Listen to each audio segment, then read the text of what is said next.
Hello, അസ്സലാമു അലൈക്കും. Highway Musafir vlog ചാനലിലേക്ക് എല്ലാവർക്കും സ്വാഗതം. നമ്മളുള്ളത് കരിപ്പൂരാണ്. കരിപ്പൂർ മുജാഹിദ് സംസ്ഥാന സമ്മേളനം നടക്കുന്ന വലിയ വേദിയിലാണ്.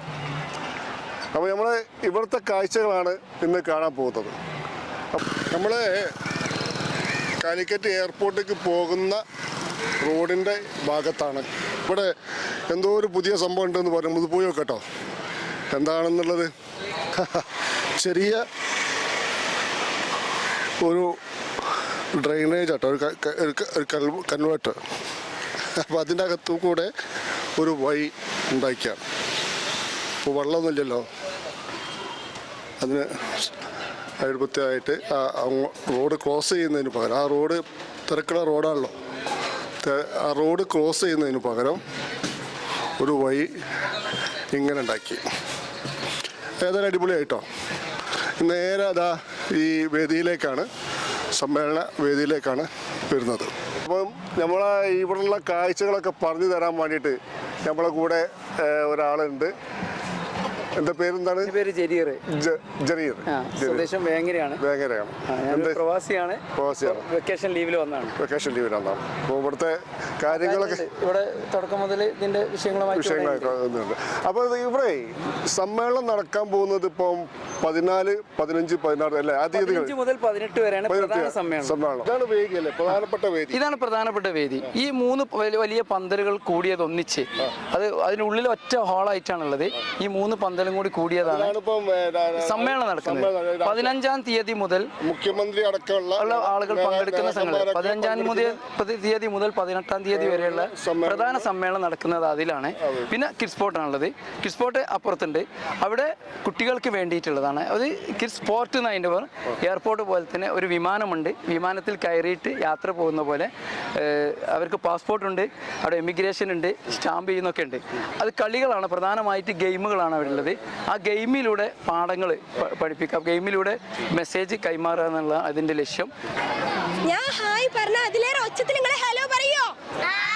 ഉറപ്പാണോ? ഹായ് ഹലോ ഹായ് ഹലോ അസ്സലാമു അലൈക്കും. നിങ്ങൾ ഫ്ലൈറ്റ് കയറാൻ റെഡി ആയി നിൽക്കല്ലേ? ഇതേ ഉഷാറിൽ നമുക്ക് പോണ്ടേ ഫ്ലൈറ്റില്? ഗെയിംസ് കളിക്കണ്ടേ?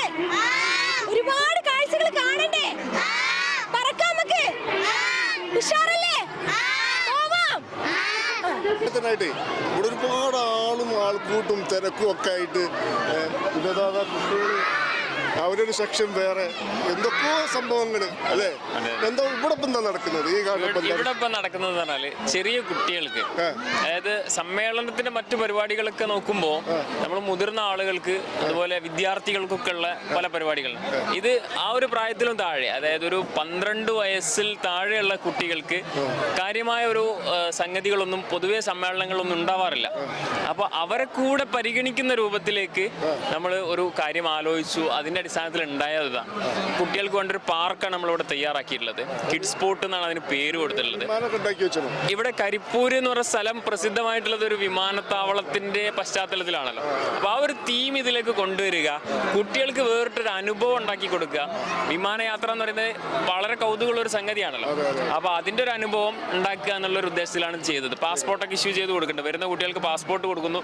ആ പാസ്പോർട്ട് ഇഷ്യൂ ചെയ്ത് ഒരു ഫ്ലൈറ്റ് നമ്പർ അസൈൻ ചെയ്ത് കൊടുത്തിട്ട് ആ ഒരു ടീമിന്റെ കൂടെ ഒരു 10 പേരുള്ള ഒരു ടീമിന് ഒരു ഫ്ലൈറ്റ് ചാർട്ട് ചെയ്ത് കൊടുത്തിട്ടാണ് കയറ്റി വിടുന്നത്. പിന്നെ ഫ്ലൈറ്റിലൂടെ ഉള്ളിലേക്ക് പോകുന്നു. ഉള്ളിലെത്തി കഴിഞ്ഞാൽ പിന്നെ ഒരുപാട് ലോകങ്ങളാണ് അവരെ മുന്നിലേക്ക് തുറക്കുന്നത്.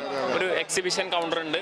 അവിടെ ജൈവ വൈവിധ്യം, അതുപോലെ എക്കോളജി, അതുപോലെ ജന്തു ലോകത്തെ വൈവിധ്യങ്ങൾ, പിന്നെ മനുഷ്യ ശരീരവുമായി ബന്ധപ്പെട്ട ചില കാര്യങ്ങൾ, ഇതൊക്കെ ഒരു എക്സ്പോ കൗണ്ടർ. അത് കഴിഞ്ഞ് ഭാവിയെക്കുറിച്ച് കുട്ടികളെ നാളെയുടെ ലോകം എന്താണെന്നുള്ളത് പരിചയപ്പെടുത്തുന്ന രൂപത്തിൽ VR, അതുപോലെ ഓഗ്മെന്റഡ് റിയാലിറ്റി, പിന്നെ അലക്സ, ഫേസ് റെക്കഗ്നീഷൻ, പിന്നെ അതുപോലെ ഒരു ചെറിയൊരു റോബോട്ട്, 3D പ്രിന്റിങ്, ഇങ്ങനെ തുടങ്ങിയ സാധനങ്ങളൊക്കെ കുട്ടികളെ പരിചയപ്പെടുത്തുന്ന ഒരു ഏരിയ. അത് ഫ്യൂച്ചർ ലാൻഡ് എന്നാണ് നമ്മളതിന് പേരിട്ടത്. ഭാവിയിൽ ലോകം ഇന്നതൊക്കെയാണ് ഇനി വരാൻ പോകുന്നത് എന്നുള്ളത് പറയുന്നത്. പിന്നെ ഒരു ഗെയിം സോൺ ഉണ്ട്. ഒരു 20ഓളം കുട്ടികൾക്ക് ഒരു ഉല്ലാസത്തിന് വേണ്ടിയുള്ള ഗെയിമുകൾ. 2.5 മണിക്കൂർ സമയമാണ് ഇതിനുള്ളിൽ ഒരു കുട്ടിക്ക് ചെലവഴിക്കാനുള്ളത്. ആ 2.5 മണിക്കൂർ എന്തായാലും കുട്ടികൾ വളരെയധികം ആസ്വദിക്കുന്നുണ്ടെന്നാണ് നമ്മൾ മനസ്സിലാക്കുന്നത്. ഇപ്പോൾ 3 ദിവസമായി ഇത് തുടങ്ങിയിട്ട് ഇന്നത്തെ നമ്മളുടെ കണക്ക് പ്രകാരം 5200ഓളം കുട്ടികൾ 3 ദിവസമായിട്ട് ഇതിനുള്ളിൽ കയറി കഴിഞ്ഞു. വളരെ നല്ല ഫീഡ്ബാക്കാണ് എല്ലാവരും പറയുന്നത്. എല്ലാവരും ഭയങ്കര ഹാപ്പിയാണ്. ഇത് കഴിഞ്ഞ് വീട്ടിലെത്തിയ ആളുകൾ നമുക്ക് മെസ്സേജ് അയക്കുകയാണ്, കുട്ടികൾക്ക് ഇവിടുത്തെ കഥകൾ പറഞ്ഞിട്ട് തീരുന്നില്ല എന്നുള്ള രൂപത്തിലൊക്കെയാണ് പറയുന്നത്. ഏതായാലും കുട്ടികൾക്ക് മികച്ചൊരു അനുഭവം ഇവിടെ ഉണ്ടാക്കാൻ കഴിഞ്ഞതിൽ ഞങ്ങൾ വളരെ സന്തോഷവാന്മാരാണ്. പിന്നെ ഇത് യുവത ബുക്ക് സ്റ്റാളാണ് നമ്മുടെ. ഇത് യുവതയുടെയും മറ്റു ഇതിൻ്റെയും എല്ലാവിധ പുസ്തകങ്ങളും നമുക്ക് ഇവിടെ ഉണ്ട്. പുസ്തകമേളയിൽ നമ്മളൊന്ന് അവിടെ കയറാം കേട്ടോ.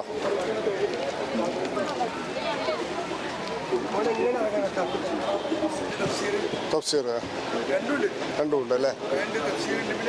പ്രിന്റിംഗ് ഖുർആൻ. ഇതൊരു കയ്യെഴുത്ത് കൃതിയാണ്. ഇത് 30 ജുസുണ്ട് ഇതിൻ്റെ തന്നെ 2 ജുസായിട്ട് വരുന്നത്. പിന്നെ ഇതിൻ്റെ തന്നെ ഓരോ ജുസായിട്ട് വരുന്നതാണ് ഇത്. അങ്ങനെ ചെറിയ ബുക്കായിട്ട്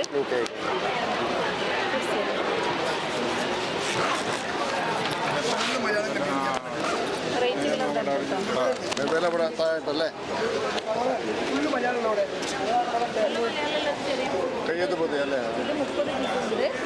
ഇത് ഇതേ ഇതിൻ്റെ തന്നെ 2 കാണുന്നത് ഇക്കെ മൗലവി വെള്ളം. കുട്ടികളത് വേറെ, ചരിത്രം വേറെ, ബാലസാഹിത്യം, അങ്ങനെ ഓരോ ഐറ്റങ്ങളുണ്ട്. അപ്പോൾ ഏത് രൂപ വേണ്ടത് നിങ്ങൾക്ക്? ഇപ്പോൾ കുട്ടികളെ പുസ്തകമാണെങ്കിൽ ഈ സെക്ഷനിൽ, പിന്നെ ഇസ്ലാം അതിനെ പറ്റി നോക്കാം. ചരിത്ര സംബന്ധമായിട്ടാണെങ്കിൽ അവിടെ, പിന്നെ പ്രവാചകന്മാരത് അങ്ങനെ വേർതിരിച്ചതിനോട് നിങ്ങൾക്ക് സെലക്ട് ചെയ്യാനൊക്കെ സുഖമാണ്. EBT എന്ന് പറയുന്നത് എല്ലാ വിഭാഗം ഭിന്നശേഷിക്കാരുടെയും ശാരീരികവും മാനസികവും വൈജ്ഞാനികവും ധാർമ്മികവും പിന്നെ പുനരധിവാസവും ഉയർപ്പെടുത്തുന്നതും തുടങ്ങിയ എല്ലാ മേഖലകളിലും അവരുടെ ഉയർച്ചയ്ക്ക് വേണ്ടി ചെയ്യുന്ന ഒരു പദ്ധതിയാണ്. നിങ്ങൾ എന്താ ചെയ്യുന്നത്? ഖുറാനാണിത്. ബ്രൈൽ ലിപിയിലുള്ള ഖുറാനാണ്. ഇത് 5 കിതാബിലായിട്ടാണ് 30 ജുസ്. അപ്പോൾ ഇത് ലാസ്റ്റത്തെ പിന്നെ 5 ജുസാണ് ഇതിലുള്ളത്. അപ്പോൾ ഇത് നമ്മളിങ്ങനെ തൊട്ട് നോക്കിയിട്ടാണ് ഓതുന്നത്. അതെ, അതെ. അതിൽ 2 ഓതി കാട്ടി തരുമോ?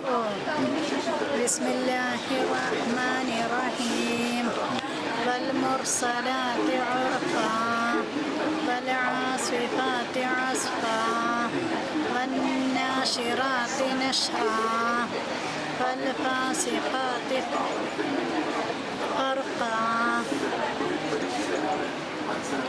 والملكيات ذكرا. ഇതിവിടെ 5 ഓരോ ആയത്ത് കഴിയുമ്പോഴും അവിടെ ആയത്ത് നമ്പർ ഉണ്ടാവും. ഇവിടെ 5 എന്നുള്ള ആയത്തിന് നമ്പർ ഉണ്ട്. എൻ്റെ പേരെന്താണ്? ജുബൈരിയ. എവിടെ വീട്? പെരിന്തൽമണ്ണ. എബിലിറ്റിയിലെയും ബ്രെയിൽ ടീച്ചറായിട്ട് ഇതെന്താ പരിപാടി? ഇത് നമ്മുടെ കാഴ്ച ഇല്ലാത്തവരെ മൊബിലിറ്റിക്ക് ആവശ്യമായിട്ടുള്ള സംഭവങ്ങൾ പരിചയപ്പെടുത്തുന്നത്. എങ്ങനെ നിങ്ങൾ പരിചയപ്പെടുത്തി കൊടുക്കുന്നു? കാഴ്ച ഇല്ലാത്ത ഒരാൾക്ക് നിങ്ങൾ എങ്ങനെ പരിചയപ്പെടുത്തി കൊടുക്കുക? ഇതാണ് വെള്ളവടി. ഇല്ലാത്തവർ നടക്കുമ്പോൾ ഉപയോഗിക്കേണ്ട ഒരു ഉപകരണമാണ്. ഇത് നിവർത്തി പിടിച്ചിട്ടാണ് ഉപയോഗിക്കുക. നിവർത്തി കാണിച്ചു തരണമെങ്കിൽ കാണട്ടെ. ഇങ്ങനെ ഉണ്ടാവും. അതായത് നമ്മുടെ ചെസ്റ്റ് അളവിനാണ് നമ്മുടെ ഈ സാധനം ഒരാളുടെ കറക്റ്റ് സൈസ് എന്ന് പറയുന്നത് അയാളുടെ ചെസ്റ്റ് അളവാണ്. അപ്പൊ ഇത് ഇങ്ങനെ ജസ്റ്റ് ഇങ്ങനെ നിവർത്തി ഇങ്ങനെ പിടിക്കാം. അപ്പൊ ഇങ്ങനെ പിടിക്കുമ്പോൾ നമുക്ക് ഇതിന്റെ ടിപ്പ് ഭാഗം ഉണ്ടല്ലോ, ഈ ടിപ്പ് ഭാഗം തട്ടിട്ട് നമുക്ക് മുമ്പിലുള്ള തടസ്സങ്ങൾ അറിയാൻ പറ്റും. അപ്പൊ ഏകദേശം ഇതുവരെ നമ്മൾ ഓക്കെ ആവും. തടസ്സങ്ങൾ നമുക്ക് ബുദ്ധിമുട്ടൊന്നും ഇല്ലാതെ അത്ര മുന്നോട്ട് പോകാം. അപ്പൊ ഇതിന് മുമ്പ് നമ്മളിത് പ്രത്യേകിച്ച് ഈ ലോറികള്, അതേപോലെ തന്നെ ഫ്ലക്സ് ബോർഡുകൾ അങ്ങനെയൊക്കെ റോട്ടിലൊക്കെ ഉണ്ടെങ്കിൽ ഈ വടി ഇതിൻ്റെ ഉള്ളിലൂടെ ഇതിലൂടെ അങ്ങനെ പോകും. പക്ഷെ നമുക്ക് നമ്മളെ തല പോയി ഇടിക്കാൻ സാധ്യത. അതിനെ പ്രൊട്ടക്ട് ചെയ്യാൻ വേണ്ടിയിട്ട് ഇതൊരു സെൻസർ, ഈ സെൻസർ ഇതിന് വെച്ചിരിക്കുകയാണ്. ഇത് ഏകദേശം 1 മീറ്റർ ഡിസ്റ്റൻസിന് മുതൽ നമുക്ക് നമ്മളിത് സെറ്റ് ചെയ്യാണ്. 3 മോഡിലായിട്ട് സെറ്റ് ചെയ്യാം. 1 മീറ്റർ, 3 മീറ്റർ, 6 മീറ്റർ എന്നുള്ള ഇതിൽ സെറ്റ് ചെയ്യാൻ പറ്റും. അപ്പോൾ അത് സെറ്റ് ചെയ്ത് കഴിഞ്ഞാൽ ആ ഡിസ്റ്റൻസ് എന്തെങ്കിലും തടസ്സങ്ങൾ വരുമ്പോൾ വൈബ്രേഷൻ തരും. പിന്നെ ഇത് കാഴ്ച ഇല്ലാത്തവർക്ക് പഠിപ്പിക്കുമ്പോൾ പ്രത്യേക ഒരു ട്രെയിനിങ് കൊടുക്കാറുണ്ട്. ഇത് കാഴ്ച എങ്ങനെ കോണിപ്പടി കയറുമ്പോൾ എങ്ങനെ ഉപയോഗിക്കണം, കോണിപ്പടി ഇറങ്ങുമ്പോൾ എങ്ങനെ ഉപയോഗിക്കണം, അതേപോലെ തന്നെ റെയിൽവേ സ്റ്റേഷന്, അതേപോലെ തന്നെ വലിയ പഞ്ചായത്ത് ഓഫീസുകൾ, അങ്ങനെയൊക്കെ അവിടെയൊക്കെ എങ്ങനെ ഉപയോഗിക്കണം, അതിനൊക്കെ കറക്റ്റ് ട്രെയിനിങ് പറഞ്ഞു കൊടുക്കാറുണ്ട്. അപ്പം അതിന് ചെറിയൊരു ബോധവൽക്കരണം വെച്ച് കൊടുക്കും. എന്താ പേര്? ഇസ്മായിൽ. എവിടെ സ്ഥലം? ഞാൻ Kunnumpuram. Okay. Ismail, teaching Braille അങ്ങനെ പറഞ്ഞാല് അതായത് കാഴ്ച പോയവര് അല്ലെങ്കിൽ കാഴ്ചയില്ലാത്തവരൊക്കെ അല്ലേ, അവർക്ക് പെട്ടെന്ന് ചിലപ്പം ഫസ്റ്റ് ബ്രെയിലിൽ പഠിപ്പിക്കുമ്പോൾ മനസ്സിലായിക്കൊള്ളണമെന്നൊന്നുമില്ല. അപ്പോൾ ഇതിൽ ഇതാക്കുകയാണെങ്കിൽ ഇതിൽ തൊട്ട് മനസ്സിലാക്കുകയാണെങ്കിൽ ഇപ്പോൾ എ അല്ലെങ്കിൽ ഈ ഫുൾ ഡോട്ട്, ഈ ഫുൾ ഡോട്ട് ഇങ്ങനെ കാണിച്ചു കൊടുത്താൽ അവർക്ക് പെട്ടെന്ന് ക്യാച്ച് ചെയ്യാൻ പറ്റും. അതിന് വേണ്ടിയിട്ട് പണ്ട് ഈ ആണിപ്പെട്ടി എന്നതിന് വേണ്ടിയിട്ട് ഉപയോഗിക്കുക. അതിനെ വിപുലീകരിച്ചിട്ട് ഈ ബ്രെയിൽ ടീച്ചർ വന്നിട്ട് കാഴ്ചയില്ലാത്തവർക്ക് വേണ്ടിയിട്ട് ആദ്യമായിട്ട് ബ്രെയിൽ പഠിക്കണവർക്ക് പഠിക്കാൻ വേണ്ടി ഉപയോഗിക്കണം. എന്താ പേര്? ജസ്ന. എവിടെ സ്ഥലം? മഞ്ചേരി. അപ്പോൾ ദിവസം ഇവിടെ വന്നാൽ കാണാൻ മാത്രമുള്ള എല്ലാ കാഴ്ചകളും ഇവിടെ ഉണ്ട്. മുജാഹിദ് സമ്മേളനത്തിൻ്റെ ഭാഗമായിട്ട് ഇവിടെ വയ്ക്കുന്നത് പല പല കാഴ്ചകളും രണ്ടു ഭാഗത്തും. കാർഷിക മേള, അവിടെ ഒരാൾ അതിൻ്റെ ക്ലാസ് തന്നെ എടുത്തു കൊടുക്കുന്നുണ്ട്, കർഷകരായിട്ട് ബന്ധപ്പെട്ട ക്ലാസ്സുകൾ. അതേമാതിരി അതിൻ്റെ ഒരു വലിയ ഹാൾ ഇവിടെ ഉണ്ട്. വളം, ജൈവ പച്ചക്കറികൾ, കാര്യങ്ങൾ, ടിഷ്യൂ കൾച്ചർ വായ. എന്താ സംഭവം? ഇതെന്താണ്? ടിഷ്യൂ കൾച്ചർ വായ. എന്നാ അതിന്റെ ഒന്ന് പറഞ്ഞു കൊടുക്കുക. എന്താ അതിന്റെ പത്യം എന്താണ്? ഇത് നമ്മള് കർഷകർക്ക് നല്ല വാഴത്തൈ, ഗുണമേന്മയുള്ള വാഴത്തൈകൾ കർഷകർക്ക് എത്തിക്കാനുള്ള ലക്ഷ്യമാണ് ഇതിലുള്ളത്. പിന്നെ രോഗങ്ങൾ ഏകദേശം ഒരു 80% റിമൂവ് ചെയ്യിക്കാനും ഉണ്ടാവില്ല. പിന്നെ നല്ല ഈൽഡ് ഉണ്ടാവും. ഒരേ സമയത്ത് വിളവെടുക്കാൻ പറ്റും. അപ്പോൾ കർഷകർക്ക് വെച്ചാൽ നല്ല വിളയുടെ സമയത്ത് വിൽപ്പനക്ക് നല്ല മൂല്യം കിട്ടും. അതോടൊപ്പം തന്നെ ഇത് പല ഐറ്റം ചെയ്യുന്നുണ്ട്. നേന്ത്രന് തന്നെ പല നേന്ത്രണ്ട്. പിന്നെ റോബസ്റ്റ, പൂവന്, ചെങ്കതളി, ഞാലിപ്പൂവന് ഇവിടെ നമ്മൾ ടിഷ്യൂ മുഖേന ഉൽപ്പാദിപ്പിക്കുന്നത്. ഇത് ഇപ്പോൾ പുതിയ ടെക്നോളജി ഇല്ല, നാനോ ടെക്നോളജി, വിദേശ രാജ്യങ്ങളിൽ ഉപയോഗിക്കുന്ന ടെക്നോളജിയാണിത്. അപ്പോൾ ഇത് കീടങ്ങളെ നശിപ്പിക്കാനും മണ്ണിൻ്റെ pH കറക്റ്റ് ചെയ്യാനും പിന്നെ മണ്ണിൽ വേണ്ട മഗ്നീഷ്യം, സൾഫറും ഒക്കെ അടങ്ങിയിട്ടുള്ളൊരു വളമാണ്, അടിവളമാണ്. ഈ ജൈവവളത്തിൻ്റെ ഒപ്പം സമ്മേളന നഗരി ഇരുട്ടായപ്പോൾ ഒന്നും കൂടി കളർഫുള്ളായിട്ടോ ഇവിടെ അതിമനോഹരമായ ഒരു പായ്ക്കപ്പൽ ഉണ്ടാക്കി വെച്ചിട്ടുണ്ട്. ലൈറ്റ് സംവിധാനങ്ങളൊക്കെ വളരെ ഉഷാറാണ്. നല്ല ജനത്തിരക്കുണ്ട്. അപ്പോൾ പ്രിയ സുഹൃത്തുക്കളെ, നമ്മൾ വീഡിയോ ഇവിടെ സമാപിക്കാൻ പോവുകയാണ്. കരിപ്പൂർ എയർപോർട്ടിൻ്റെ ഏകദേശം 2 കിലോമീറ്റർ ഇപ്പുറമായിട്ട് കൊളത്തൂർ ഹൈവേയിൽ എയർപോർട്ടിലേക്ക് തിരിയുന്ന ഭാഗത്താണ് ഈ സമ്മേളന നഗരി.